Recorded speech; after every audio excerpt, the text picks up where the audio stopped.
ஹரே கிருஷ்ணா கிருஷ்ணா கிருஷ்ணா ஹரே ஹரே, ஹரே ராமா ராமா ராமா ஹரே ஹரே. குட்டி கதைகள் 287. இதில் சச்சி மாதா கோரிக்கையை ஏற்ற பகவான் சைத்தன்யரின் கதை காண்போம். முன்பு ஒரு சமயம் சந்திரசேகரர் சச்சி மாதாவை பல்லக்கில் வைத்து பக்தர்கள் புடை சூழ அழைத்து வந்தார். சைத்தன்ய மகாபிரபு காலை கடன்களை முடித்து நீராடி இருக்கையில் அமர்ந்து ஹரே கிருஷ்ண மகா மந்திரத்தை ஓதியபடி இருந்தார். தாயை பார்த்தாரோ இல்லையோ, அவள் பாதத்தில் தரையில் வீசிய தடிபோல் தடாலென விழுந்து விட்டார். இப்பொழுது மகனின் தலையை மடியில் கிடத்திய மாதா அழத் தொடங்கிவிட்டாள். பின்னர் தாயும் தனையனும் உணர்ச்சி வசப்பட்டு ஒருவரை ஒருவர் பார்த்தபடி நின்றார்கள். மகன் முகத்தில் அன்னை முத்தமிட்டு முழி பிதுங்க பார்ப்பாள். ஆனால் அப்படி பார்க்கையில் கண்ணீர் திரையிட்டு பார்க்க விடாதபடி தடுக்கும். சைத்தன்ய மகாபிரபு சந்நியாசம் வாங்கி கொண்டு விட்டார் என்பதை புரிந்து கொண்டாள். சச்சி மாதா மழித்த தலை மகனின் துறவு கோலத்தை ஊர்ஜிதம் செய்தது. இப்பொழுது அவள் கூறினாள், விஸ்வரூபன் மாதிரி இராதே. உன் அண்ணன் சந்நியாசம் வாங்கிய பிறகு நான் அவனை பார்க்க முடியவில்லை. நீயும் அவ்வாறே செய்தே ஆனால் இறந்து விடுவேன் நான். இவ்வாறு சச்சி மாதா தன் ஆதங்கத்தை வெளிப்படுத்தினாள். ஓ, இந்த உடல் உன் இடமிருந்து வந்தது. நீ வளர்த்த உடல் இது. ஆகவே இது உனக்கு சொந்தம். என்னிடம் எதுவும் கிடையாது. எத்தனை ஜென்மங்கள் எடுத்தாலும் உன்னிடம் பட்ட கடனை திருப்பி செலுத்த இயலாது.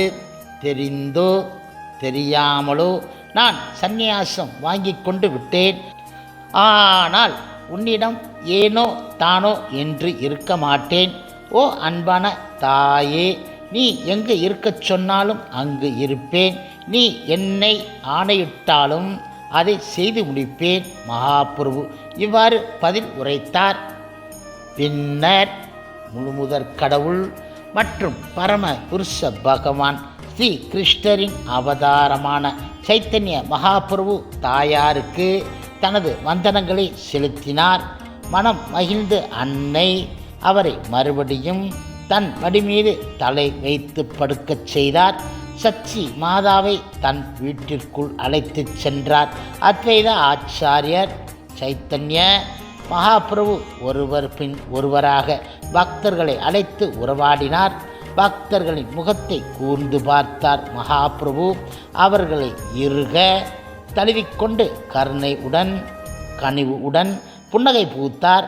தலை முடியை இழந்த பிரபுவை பார்த்த பக்தர்கள் கிளேசம் அடைந்தாலும் அவரது அபார எழில் அவர்களுக்கு சொல்லொன்னா மகிழ்ச்சியை தந்தன.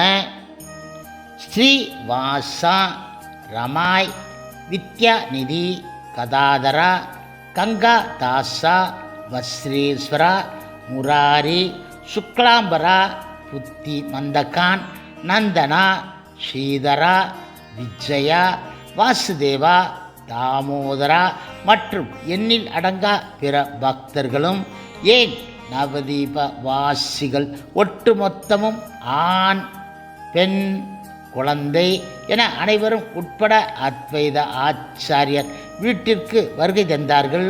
பிரபு இவர்கள் அனைவரையும் சந்தித்தார்.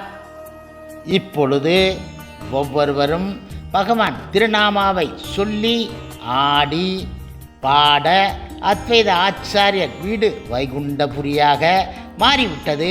நவதீபம் தவிர அண்டை கிராமங்களைச் சேர்ந்த மக்களும் சைத்தன்ய மகாபிரபுவை காண வந்தார்கள். ஒவ்வொருவரும் தனது வீட்டில் தங்குவதற்கு தக்க வசதி செய்து தந்தார் அத்வைத ஆச்சாரியர்.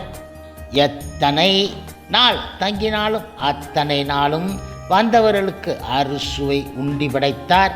அரிசி, பருப்பு, அல்ல குறையாமல் இருந்தன.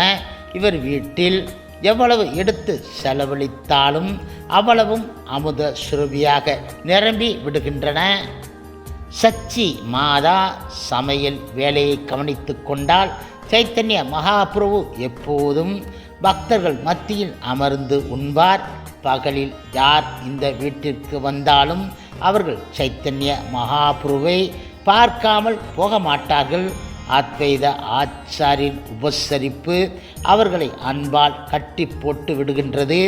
இரவில் சைத்தன்ய மகாபிரபுவின் ஆட்டத்தையும் பாட்டத்தையும் பார்க்க முடியும். கீர்த்தனங்களை பாடும்போது சைத்தன்ய மகாபிரபு அனைத்து பாவங்களையும் வெளிப்படுத்துவார். அடிக்கடி தரையில் விழுந்து விடுவார். இதனை பார்த்த சச்சி மாதா பிள்ளையின் தலை இப்படி அடிபடுகின்றதே என நினைப்பாள். பிறகு திருமாலிடம் உரத்த குரலில் முறையிடுவாள். ஓ ஐயகோ இறைவா, குழந்தை பருவம் முதல் நான் உனக்கு செய்த தொண்டின் காரணமாவது எனக்கு இந்த வரத்தை அளிப்பாயாக. நிமாய் எப்போது தரையில் விழுந்தாலும் தலையில் அடிபடக்கூடாது, வலி ஏற்படக்கூடாது என புலம்பி பிரார்த்திப்பாள். தாய்ப்பாசம் ஒரு பக்கம் தலை தூக்கி நின்றாலும் தன்னை அறியாமலேயே சச்சி மாதா தெய்வபக்தி பரவசத்தில் மூழ்கி விடுவாள். சைத்தன்ய மகாபிரபுவுக்கு அத்வைத ஆச்சாரியர் யாசகமும் உணவும் அளித்து வந்ததை பார்த்த பிற பக்தர்கள் ஸ்ரீவாசா தாக்கூராவின் தலைமையின் கீழ் தாங்களும் சைத்தன்ய மகாபிரபுவை மதிய உணவுக்கு அழைக்க விரும்பினார்கள். இதை கேள்விப்பட்ட சச்சி மாதா பக்தர்களை கூப்பிட்டு அனுப்பி தன் வேதனை கூறினால், நீங்கள் அவரை மகாபிரபுவை எங்கு வேண்டுமானாலும் எத்தனை தடவை வேண்டுமானாலும் சந்திக்கலாம். ஆனால் நான் வீட்டிலே தான் அடைபட்டு கிடக்கணும்.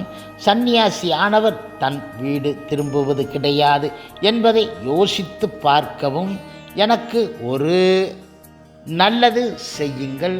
அத்வைத ஆச்சாரியர் வீட்டில் மகாபிரபு தங்கி இருக்கும் வரையில் நான் மட்டுமே அவருக்கு உணவு அளிக்கணும். சச்சி மாதாவின் கோரிக்கையை கேட்ட பின்னர் பக்தர்கள் அனைவரும் தங்கள் வணக்கங்களை செலுத்தி அவள் விருப்பப்படி நடக்கப் போவதாக கூறினார்கள். இப்பொழுது தாய் அவளின் தாபத்தை பார்த்த சைத்தன்ய மகாபிரபு சற்று குழப்பமடைந்தார். பக்தர்களை திரட்டி அவர்களிடம் கூறினார், உங்கள் ஆணையில்லாமல் விருந்தாவனம் சென்றேன். ஆனால் அங்கு தடை இருந்ததால் ஊர் திரும்ப வேண்டியது ஆயிற்று. எனதருமை நண்பர்களே, திடீரென துறவரம் பூண்டதாலும் உங்களிடம் பாராமுகமாக இருக்க மாட்டேன்.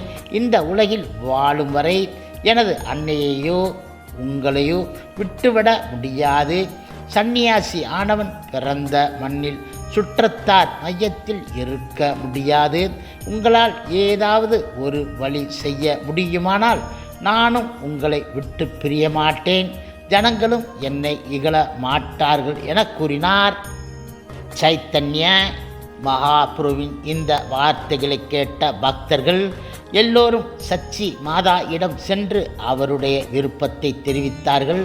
விஷயத்தை சச்சி மாதா சீர்தூக்கி பார்த்தால், நிமாய் இங்கு இருக்கலாம் என்றால் என்னை விட மகிழ்ச்சி அடைபவர்கள் இருக்க முடியாது.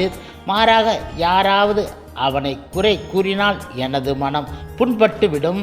இந்த ஏற்பாடு நல்லதுதான். நிமாய் ஜெகநாத புரியில் தங்கினால் எங்களை விட்டு போகாதவன் ஆவான். சந்நியாசி ஆக ஒதுங்கி இருக்கட்டுமே. ஒரே கல்லில் 2 மாங்காய் என்றாள் அவள். ஜெகநாத புரியும் நவதீபமும் பரஸ்பரம் ஆனவை. ஒரே வீட்டில் உள்ள 2 அறைகள் போன்று மக்கள் ஒரு இடம் விட்டுவிட்டு இன்னொரு இடம் சென்று கொண்டு இருக்கின்றார்கள். போகிறவர்கள் இடமும் வருபவர்கள் இடமும் எனது மகன் பற்றி விசாரித்து தெரிந்து கொள்வேன். சில சமயம் நிமாயே இங்கு கங்கையில் நீராட வரலாம். எனது சொந்த சுக துக்கங்களை நான் பொருட்படுத்துவது கிடையாது. நிமாயின் சந்தோஷமே முக்கியம். அவனுடைய சந்தோஷமே என் சந்தோஷம் என்றாள் அவள். சச்சி மாதா இப்படி கூறுவதை கேட்ட பின்னர் பக்தர்கள் அவளுக்கு தனது வணக்கங்களை செலுத்தினார்கள். அவள் உரைத்த உறுதிமொழி வேத கட்டளை போல் மீறப்படாமல் இருக்கும் என சொல்லிய பிறகு பக்தர்கள் சைத்தன்யரிடம் சென்று சச்சி மாதாவின் முடிவை தெரிவித்தார்கள். இதனை கேட்டதும் சைத்தன்ய மகாபிரபு மிக மிக மனம் மகிழ்ந்தார். பின்னர் பக்தர்களிடம் அவர் கூறினார், எனது இனிய நண்பர்களே, நீங்கள் யாவரும் எனது நெருங்கிய தோழர்கள். உங்களிடம் ஒன்று கேட்டு பெற விரும்புகின்றேன். உடனடியாக வீடு திரும்பி விடுங்கள். கோஷ்டி சேர்ந்து பகவான் கிருஷ்ணன் புனித திருநாம பெயர்களை கூவி அலையுங்கள். பகவான் கிருஷ்ணரை வணங்கியும் அவரது புனித திருநாமத்தை உச்சரித்தும் லீலா வினோதங்களை விவாதித்தும் பொழுதை கழியுங்கள். எனக்கு ஜெகநாதபுரி செல்ல உத்தரவு தாருங்கள். அவ்வப்போது இங்கு வந்து உங்களை சந்தித்து பேசுகின்றேன் என்ற உறுதிமொழியை உங்களுக்கு அளிக்கின்றேன் என்றார் அவர். இப்படியாக எல்லா பக்தர்களுக்கும் முக மரியாதை காட்டி புன்சிரிப்புடன் விடைபெற்று கொண்டார் சைத்தன்ய மகாபிரபு. இந்த சமயத்தில் ஹரிதாசா தாக்கூரா அழ தொடங்கிவிட்டார். பிறகு கீழ்கண்ட சோக வார்த்தைகளை அவர் உதித்தார். நீங்கள் ஜெகநாதபுரி செல்கின்றீர்கள், நல்லதுதான். ஆனால் என் கதி என்ன? ஏனென்றால் நான் மனிதர்களில் மிக மிக தாழ்ந்தவன். என்னால் உங்களை பார்க்காமல் இருக்க முடியாது. என் பாவ வாழ்வை கழிப்பது எப்படி என கேட்டார். மேலும் 2 அல்லது 4 நாட்கள் தங்கிச் செல்லுமாறு அத்வைதாச்சாரியர் சைத்தன்ய மகாபிரபுவை கேட்டுக்கொண்டார். அவரது கோரிக்கையை மகாபிரபு ஏற்றுக்கொண்டார். உடனடியாக ஜெகநாதபுரி செல்லும் தனது முடிவை ஒத்தி போட்டார். சைத்தன்ய மகாபிரபுவின் இந்த முடிவை எல்லா பக்தர்களும் சச்சி மாதாவும் மகிழ்ச்சியுடன் வரவேற்றார்கள். ஒவ்வொரு நாளையும் விசேஷ நாளாக அத்வைத ஆச்சாரியர் கொண்டாடினார். இப்பொழுது பகல் பொழுதில் பக்தர்கள் கிருஷ்ண கதையை விவாதிப்பார்கள். இரவில் அத்வைத ஆச்சாரியர் வீட்டில் சங்கீர்த்தனம் நடைபெறும். சச்சி மாதா சமையல் வேலைகளை மகிழ்ச்சியுடன் செய்தால். சந்தோஷத்துடன் சைத்தன்ய மகாபிரபு பிரசாதத்தை உண்டார். பக்தர்களுக்கு விநியோகித்தே உண்பார் அவர். பக்தர்களை மறுபடியும் ஒரு தடவை மகாபிரபு அழைத்து தம் தம் இல்லங்களுக்கு சென்று திருநாம சங்கீர்த்தனம் செய்யுமாறு அறிவுறுத்தினார். நாம் அடிக்கடி சந்தித்து கொள்ளலாம். நீங்கள் முடிந்தபோது ஜெகநாதபுரி வாருங்கள். முடிந்தபோது இங்கு கங்கையில் நீராட நான் வருகிறேன் என்றார் அவர். இப்பொழுது நித்யானந்தர், ஜெகதானந்த பண்டிதர், தாமோதர பண்டிதர், முகுந்த தத்தா ஆகிய 4வரும் சைத்தன்ய மகாபிரபுவை ஜெகநாதபுரி வரை அழைத்து சென்று விட்டு வருமாறு அத்வைத ஆச்சாரியர் அவர்களுக்கு ஆணையிட்டார். சச்சி மாதா இடம் சென்று அவள் காலில் விழுந்து வணங்கி சமாதான வார்த்தைகளை கூறினார் மகாபிரபு.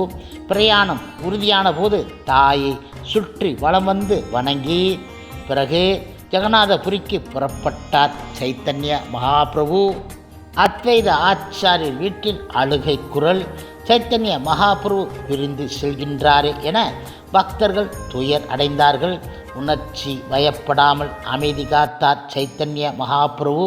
அவர் துரிதமாக நடந்து செல்ல அழுது கொண்டே பின் சென்றார். அத்வைத ஆச்சாரியர் கை கூப்பி அவரிடம் முறையிட்டார், பிரபு, பக்தர்களையும் என் தாயாரையும் சமாதானப்படுத்தவும். இப்படி நீங்கள் பதட்டம் அடைந்தால் நான் எப்படி பிழைக்க முடியும் என்றார் அவர். தன்னை அத்வைத ஆச்சாரியர் பின் தொடராதவாறு மகாபிரபு அவரை தடுத்து விட்டார். அவரை தழுவி பின்னர் கங்கை கரை வெளியே 4 சகாக்கள் பின்வர விறுவிறுப்பாக சென்றார். மகாபிரபு பகவான் கிருஷ்ணரின் புனித திருநாம பெயரை போற்றியபடியே சென்றார். ஒவ்வொரு நாளும் கிராமமாக சென்று அரிசி மற்றும் காய்கறிகளை யாசிப்பார். செல்லும் வழியில் எத்தனையோ ஆறுகள். ஒவ்வொரு ஆற்றங்கரையிலும் சுங்கம் வசூலிப்பவர் நின்று கொண்டு இருப்பார்கள். இவர்கள் சைத்தன்ய மகாபிரபுவை தடுத்து நிறுத்தியது கிடையாது. பதிலுக்கு சைத்தன்ய மகாபிரபு அவர்களிடம் கருணை காட்டுவார். இப்படியாக கடைசியில் சைத்தன்ய மகாபிரபு ரமுனா என்ற இடத்தை அடைந்தார். இங்குள்ள கோபிநாதா என்ற அழகிய மூர்த்தி வீற்றிருக்கும் ஆலயத்திற்கு சென்றார். இப்பொழுது இந்த கோவில் விக்கிரகத்தின் முன்பு சைத்தன்ய மகாபிரபு சிரம் தாழ்த்தி வணங்குகையில் விக்கிரகத்தின் உச்சியில் அலங்கரிக்கப்பட்டு இருந்த மலர் கிரீடம் சரிந்து அவர் மீது விழுந்தது. இதை நல்ல சகுனமாக பாவித்தார்கள். சகாக்களுடன் சேர்ந்து ஆடினார், பாடினார். கோவில் சிப்பந்திகள் சைத்தன்ய மகாபிரபுவின் ஆழமான கிருஷ்ண பிரேமையை கண்டு வியந்து போனார்கள். அவரது திருமேனி அழகு தெய்வீக தன்மை போன்றதை அவர்களை கவர்ந்து விட்டது. அவருக்கு பல விதத்திலும் சேவை செய்யலானார்கள். இந்த சிப்பந்திகள் அன்று இரவு சைத்தன்ய மகாபிரபு கோவிலில் தங்கினார். கீழ் மகா பிரசாதம் வாங்கி அருந்த இவருக்கு கொள்ளை ஆசை. தனது ஆன்மீக குரு ஈஸ்வரபுரி இந்த கோவில் பற்றி தன்னிடம் முன்னர் கூறியிருந்தது மகாபிரபுவிற்கு நினைவுக்கு வந்தது. இந்த கோவிலில் குடிகொண்டிருக்கும் கடவுள் எப்படி கீர் சோர கோபிநாதர் ஆனார் என்ற கதையை பக்தர்களுக்கு விவரித்தார் சைத்தன்ய மகாபிரபு. ஹரே கிருஷ்ணா ஹரே கிருஷ்ணா கிருஷ்ணா கிருஷ்ணா ஹரே ஹரே, ஹரே ராமா ராமா ராமா ஹரே ஹரே. ஸ்ரீல பிரபுபாதரின் சேவையில் இஸ்கான் பக்தர்கள்.